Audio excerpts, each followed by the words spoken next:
Primero y bueno, bienvenidos a los de tercero, ¿sí? ¿Cómo están? ¿Se escucha bien? Se escucha bien, profe. Bueno, perfecto. Bueno, entonces vamos a dar otro tema distinto al que hemos estado trabajando. Acuérdense que en esta materia el foco es otro, ¿sí? Ya no estamos en la parte de el texto, la comunicación, sino que la idea es justamente que podamos plantearnos y problematizarnos, como es el título de la materia, un poco algunas consideraciones, ¿sí? Entonces, lo primero que trabajamos, como para hacer un sondeo así rápido, fue la cuestión del sujeto, ¿se acuerdan? A través de un texto de Canclini, que ese texto yo lo subí y había algunas actividades, pero esas actividades habían quedado texto, no tenían que resolverlas. Ese texto lo que hacía era un poco plantear una definición de sujeto distinta o, si queremos, problematizada en función de todas las cosas que se están viviendo hoy. Entonces hablaba un poco de la idea de deconstrucción, la idea de desubjetivación, ¿sí? La idea también de disolución, menciona cosas como la clonación, la tecnología, etc. Entonces, hay muchas cosas que están puestas en juego en ese texto que, como yo les digo siempre, no es que tengamos que acordar con el texto, sino que justamente la propuesta de la materia era que pudiéramos, bueno, dialogar algunas cosas en función al sujeto, ¿sí? Porque yo les decía, bueno, si la materia es problemática sociocultural y del trabajo, está enfocada en el sujeto, porque es la persona o el ser que efectivamente tiene cultura, tiene sociedad y justamente trabaja, ¿sí? El segundo paso que dimos fue plantear un poco la cuestión de la socialización, o sea, es decir, en qué sentido el hecho de que el sujeto sea un ser social nos va a permitir que se adquieran ciertas cosas, ¿sí? Decíamos, por ejemplo, valores, normas, costumbres, ¿sí? Y que había determinados agentes que justamente me permitían, a mí o cualquier ser humano, eso. Entre ellos estaba la familia, la escuela, el grupo de pares y los medios de comunicación, ¿sí? ¿A qué se debe esto? Lo que tengo que pensar es que justamente como soy un ser social, bueno, mi entorno me va a influir en cuestiones de mi vida, ¿sí? Y también a raíz de esa cuestión social es que hablamos un poco de la cultura. Entonces, estuvimos charlando lo que es el tema de el etnocentrismo cultural, el relativismo, ¿sí? La cuestión de la subcultura y la contracultura. Eso como segundo paso. En un tercer momento lo que trabajamos fue un paradigma histórico importante, como fue la Revolución Francesa, ¿sí? Porque en ese momento Francia era el país más poderoso de Europa, ¿sí? Sin embargo, bueno, algunas decisiones que se tomaron, la corona, etcétera, llevó a generar cierto malestar, entonces produjo la toma de la Bastilla, ¿sí? La Revolución Francesa tenía como ideales la igualdad, la fraternidad y, ¿cuál era el otro? ¿Se acuerdan? La libertad. Libertad, muy bien, bien. Y así como vimos a Francia, trabajamos un poco a Inglaterra, ¿sí? Que tuvo como gran paradigma la revolución industrial, en la que surgieron nuevos modos de producción, ¿sí? El tema de los trabajos en las fábricas, dejando de lado un poco los talleres, el trabajo en serie, ¿sí? O sea, poder hacer cosas en serie. ¿Cómo era el trabajo en las fábricas? Que era insalubre, que eran horas extensas, ¿sí? Hablamos también de cómo surge la cuestión del salario. Se produce la idea de que, bueno, yo por X determinado, por X o por determinado trabajo, percibo un salario, ¿sí? Y en función de eso trabajamos un poco también lo que es el asalariado, el concepto de asalariado, a través de Marx y su teoría de la alienación, que es que el obrero, digamos, se siente un poco explotado por el burgués y se siente ajeno. Por eso hablamos de alienado o enajenado, ¿sí? Decíamos que no se siente feliz en el trabajo, sino fuera de él. Más allá que yo les decía también que eso es discutible hoy por hoy porque tenemos muchas herramientas a favor, como empleados, digamos. Bueno, podemos pensar ejemplos concretos quizá en los que está esta idea de tensión o de que, bueno, que yo no soy feliz en el trabajo y lo único que quiero hacer es irme, ¿sí? Bien, sobre todo eso ya tienen material en el Classroom, así que lo pueden ir mirando, pero no hay apuro, solamente les aviso. Lo que vamos a trabajar hoy es ya algo un poco más contemporáneo, si quisiéramos, ¿sí? Vamos a hacer un salto un poco más importante porque la idea es que yo les dé algunas claves breves sobre el modelo neoliberal en Argentina, ¿sí? Que también está en el programa que está subido al Classroom. Si entendemos o si pensamos en la cuestión del neoliberalismo o modelo neoliberal, nos tenemos que ubicar entre 1989 y 1999, ¿sí? Más o menos esos 10 años. Hablar del año 1900 es ubicarse en el siglo XX, ¿sí? Es decir, que ya tenemos 5 siglos de modernidad.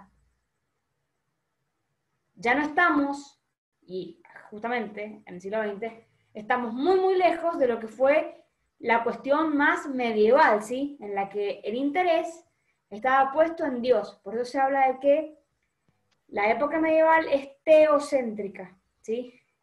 En el sentido de que el centro estaba puesto en Dios y todo se dirigía en función a eso. El arte, las prácticas, las enseñanzas, ¿sí?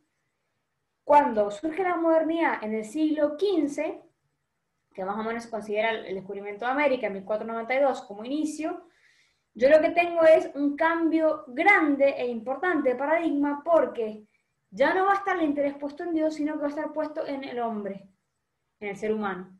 Por eso se habla de un antropocentrismo, ¿sí? Entonces, fíjense, si nos vamos, insisto, al año 1900, que sería siglo XX, bueno, ya llevamos 5 años de todo este paradigma nuevo, en el que, por supuesto, había un montón de cosas que se habían dejado de lado, ¿sí? ¿Qué es lo que pasó? Más o menos en la década del 70 hay que ubicarse que el sistema capitalista sufrió ciertos cambios y surgieron políticas neoliberales, ¿sí? Entre esas encontraríamos, o podemos mencionar, lo que es la cuestión de la privatización, lo que es la reforma del Estado, ¿sí?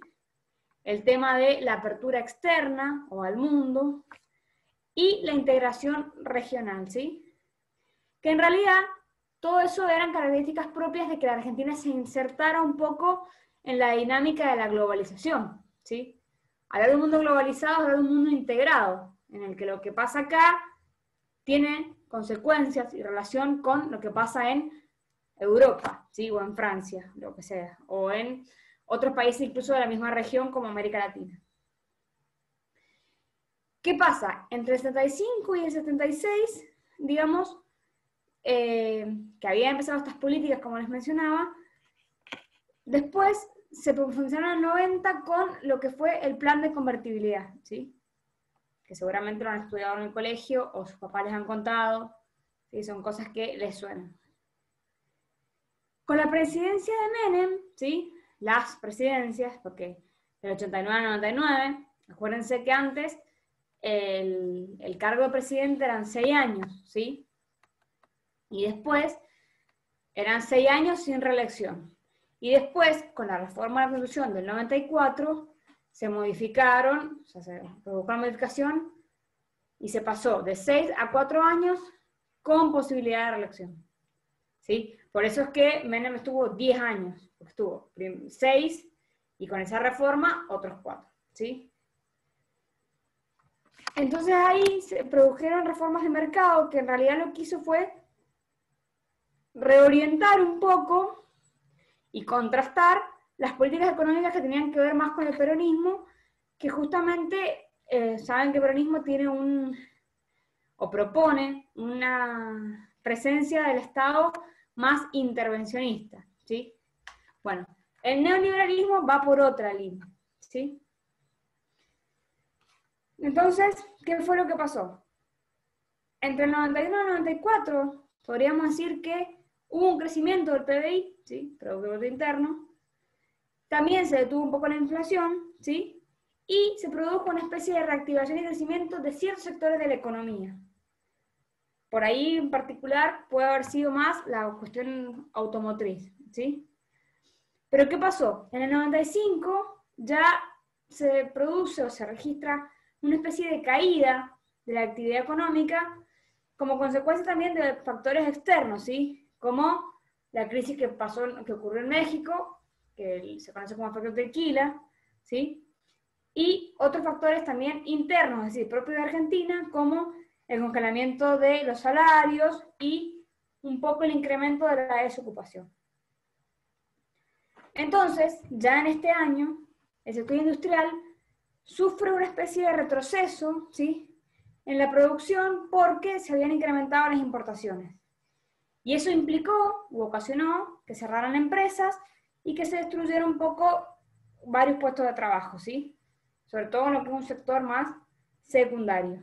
Entonces, la economía se reorientó, podríamos decir, hacia las actividades primarias. Por ejemplo, ¿qué tenemos por actividades primarias? Y la producción de soja, la extracción de oro, ¿sí? Esa es la idea. ¿Qué pasó?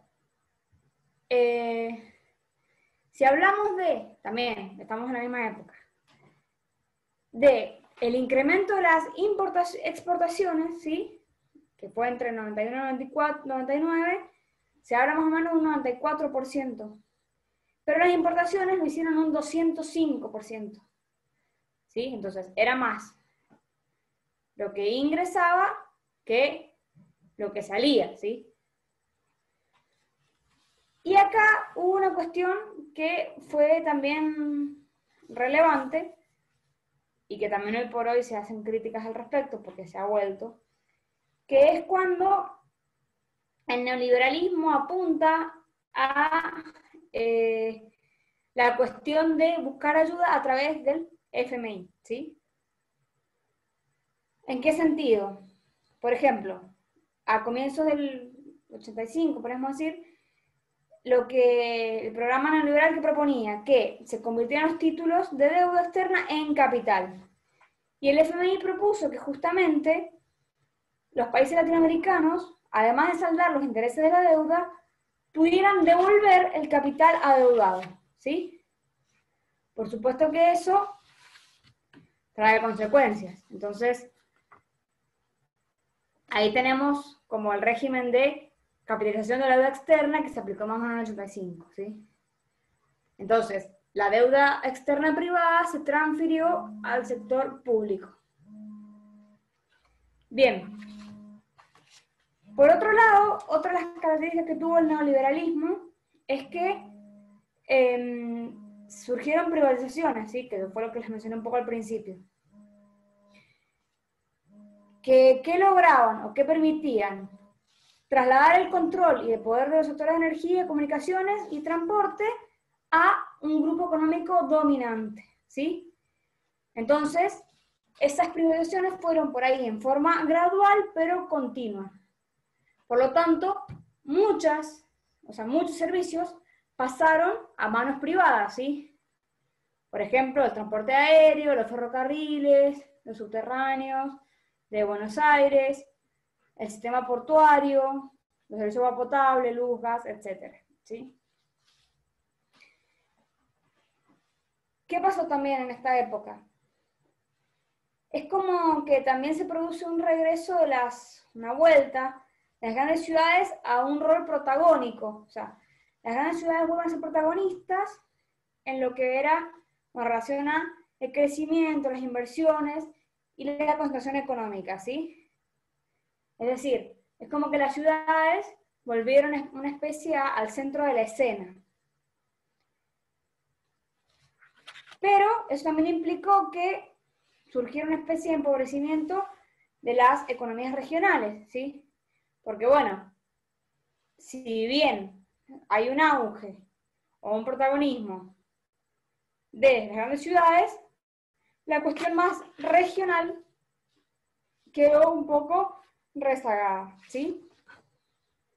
Entonces podemos decir que se tuvo que hacer una especie de modernización productiva para que las economías regionales se pudieran insertar en el mercado. Y después tenemos que decir también, podemos destacar, que a mediados de la década del 70 se podía decir que Argentina por ahí no tenía grandes problemas de empleo propiamente. Y de hecho, con el plan de convertibilidad, la desocupación bajó, ¿sí? A 6% en el 91. Pero ¿qué pasa?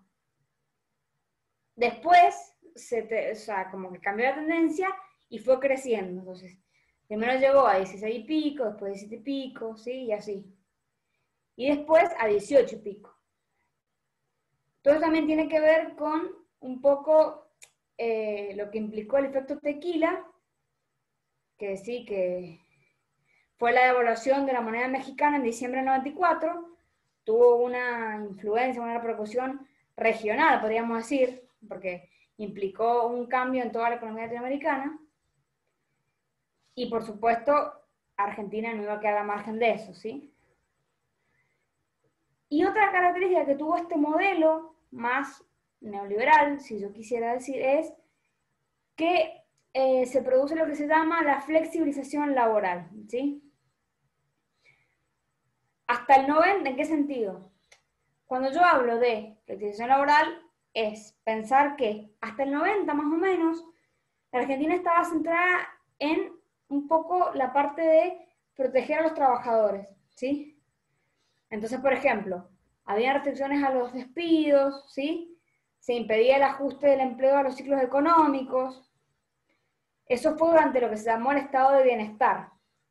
Pero ¿qué pasa? Desde el 90 justamente, y ya la primera presidencia de Menem, el Estado lo que hace es implementar ciertos cambios para flexibilizar el mercado de trabajo, ¿sí? Entonces, por ejemplo, teníamos contratos por tiempo determinado, si no eran indefinidos. Teníamos también el tema de las indemnizaciones por despido. Teníamos regímenes de preaviso, ¿sí? Periodos de prueba con obligatoriedad de preaviso, ¿sí? Contratos de pasantía, etc. Entonces, también esto permitió, por eso no hay que andar a flexibilización como algo netamente malo, porque también esto permitió que hubieran, digamos, convenios de las empresas en los que los trabajadores por ahí podían negociar algunas cosas, pero, por supuesto, teniendo en cuenta de que en toda negociación siempre puede haber alguien que pierda y alguien que no. Entonces, bueno, por ahí esta flexibilización, que si bien podía tener buenas intenciones, quizá un poco favorecía más a las empresas o a los empresarios que a los trabajadores, ¿sí? En definitiva, el objetivo podía ser válido, en el sentido de que yo podía pensar que la idea era justamente fomentar un poco el trabajo, el tema de que los trabajadores estén registrados, pero si yo me ponía a analizar un poco los números de ese momento, y las medidas no funcionaron en ese sentido porque aumentó el desempleo, ¿sí? O el subempleo, o sea, como que habían trabajos dentro de trabajos, ¿sí? Entonces, bueno, ese es el panorama así general, rápido, de un modelo, insisto, que duró 10 años, ¿sí? Propio de la Argentina, que bueno, que por ahí también hoy por hoy se discute mucho y que incluso algunas cuestiones más políticas, bueno, pueden tener más afinidad al neoliberalismo, ¿sí? Y otras, por supuesto, pueden tener menos afinidad. Pero en definitiva, la idea es que podamos ver eso, qué pasó un poco en Argentina en ese contexto, que en definitiva, bueno, fue hace un tiempo, pero no es una cosa tan lejana, ¿sí? Estamos hablando del 2000 o 99, y bueno, han pasado 20 años, ¿sí? 20 años en un país en sí es poco. Acuérdense que en términos de Estado, de nación, bueno, Argentina siempre se dice que es un país joven, porque 200 y pico años y es nada comparado con los 2000 que puede tener Europa, ¿sí? ¿Alguna pregunta?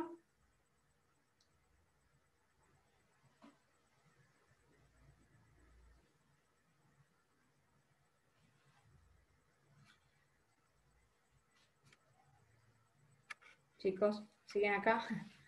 ¿Están todavía? Sí, profe. Sí, profe, estoy anotando. Bien. Hago una aclaración de cómo nos vamos a manejar un poco las clases siguientes con esta materia puntualmente. Como esta materia es de ahora del segundo cuatrimestre y todavía no tenemos notas, pero a la vez es una materia promocional, yo lo que quiero es que la semana que viene hagamos un práctico y la otra hagamos otro, ¿sí?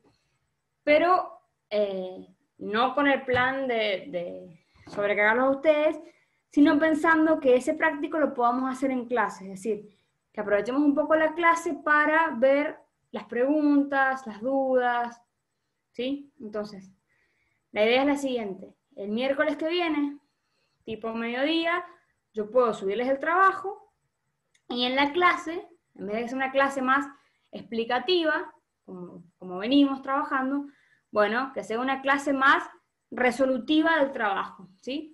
Y la otra semana la idea es lo mismo. Entonces así, avanzamos con las notas para que ustedes puedan promocionar la materia y a su vez, bueno, vamos viendo un poco el programa en trabajos prácticos, ¿sí? ¿Les parece? Perfecto, profe. Sí, profe. Sí, buenísimo. Buenísimo. Bien. Yo, ahí me están preguntando si algún material de lectura. Sí, hay en el Classroom ya, y lo que puedo hacer es subirles enseguida un apunte del neoliberalismo en Argentina, en el que yo también me he basado para que lo tengan y ya les quede. Pero sí, sí voy a subir. He subido y puedo seguir subiendo, así que para que se queden tranquilos. Profe, ¿cómo le va? Habla Jorge Vila. Hola Jorge, ¿cómo estás? Bien, ¿cómo va? Mira, tengo una pregunta por nosotros. Pregunte. Lo que yo tengo entendido es la primera vez que uno me puede unir ahora con ustedes, porque justamente en el horario que estaban ustedes, yo estaba dando clases en otra escuela. Sí. El tema es, bueno, yo pregunté el tema del material de lectura, y otra de las cosas que, por lo que tengo entendido, nosotros no tenemos un Classroom con voz. Sí, sí O sea, a mí no tienen. me ha llegado ninguna, bueno, a mí no me ha Ah, llegado ninguna entonces ya te voy solicitud. a reenviar la foto con el código, porque yo, que justamente fue una de las cosas que pidió Miguel, está separado. Hay un Classroom para primero y un Classroom para tercero. Como la Ah, materia bien, es la bien, bien. misma, Sí, como la materia es la misma, el material es el mismo y las clases las tenemos en conjunto, ¿sí? Pues así yo doy en la clase una sola vez para los dos cursos. Pero eso es sí, está más bien. ordenado para el tema de las tareas y todo. Porque ahí me va a Bien, subir, al Classroom de tercero me sube tercero y al de primero me sube primero, ¿sí? bien. Pero, bueno, ya voy Martina a... tampoco. Sí, ahí veo que me están Franco escribiendo. tampoco.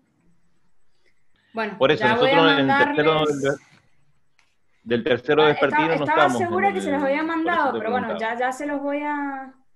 No hay problema, porque lo del Classroom, como ha sido más reciente, que no, es un pedido que viene de la AGE, Bien, no, sí, no es que lo hemos usado desde hace un montón, así que es algo reciente. Le voy a, si no encuentro la listo, foto, le bueno, saco una foto al código, se las mando, así ya se unen todos y ya quedamos todos ahí. Y me pueden preguntar las cosas por ahí, las suben ahí y listo, no pasa nada. listo, buenísimo, muchas gracias. Bien. ¿Cuántos son en tercero? Aprox. Y hemos quedado 5, 5. Bien. Bueno, no, para saber. Listo. si no me Bueno, equivoco. entonces, estamos. 7 dice Martina, no sé, bueno. Listo. Bueno, quizá como mucho 7, listo. No, eso es como para tener el número y saber, porque de primero sí son varios más, pero bueno, porque en tercero sí ya no quedan tantos, eso también es real. Así que bueno. Bueno, chicos, ¿alguna pregunta de lo que hemos visto hoy? ¿Alguna pregunta de las cosas anteriores? ¿Algún tema que no se entienda? Todo claro, profe. No, profe, está todo claro. No, profe. Bueno, perfecto. Me alegro entonces. Entonces, hacemos así. La semana que viene tenemos clase normal, pero vamos a apreciar la clase para que sea un momento de resolución del trabajo, ¿sí? Esa es la idea. Así, Los dos prácticos de los temas que hemos visto, profe. sí, por ahora vamos a hacer un trabajo 1 de la primera parte y un trabajo 2 ya de esto del neoliberalismo. Así se puede dividir. Ok. Si no, me va a quedar un práctico muy largo y tampoco es conveniente para ustedes que sea tan largo. En definitiva, acuérdense que nosotros tenemos 40 minutos de clase, o sea, es poco. Entonces, bueno, para mí es más conveniente corregir 2 cosas cortas a corregir una larga. Perfecto, profe. Bueno, chicos, estamos entonces. Nos encontramos la semana que viene. Chao, chao, profe, que ande bien. Todo lo que estoy diciendo, Muchas gracias, alguien profe. escribe, todo lo que estoy diciendo es para los 2 cursos. Para primero y para tercero. ¿Sí? Lo que pasa es que cada uno va a tener su classroom. Ok. Estamos. Nos vemos, chicos. Chau, chau. Chao, Gracias, profe, que ande bien. profe. Suerte, nos vemos. Chao, profe.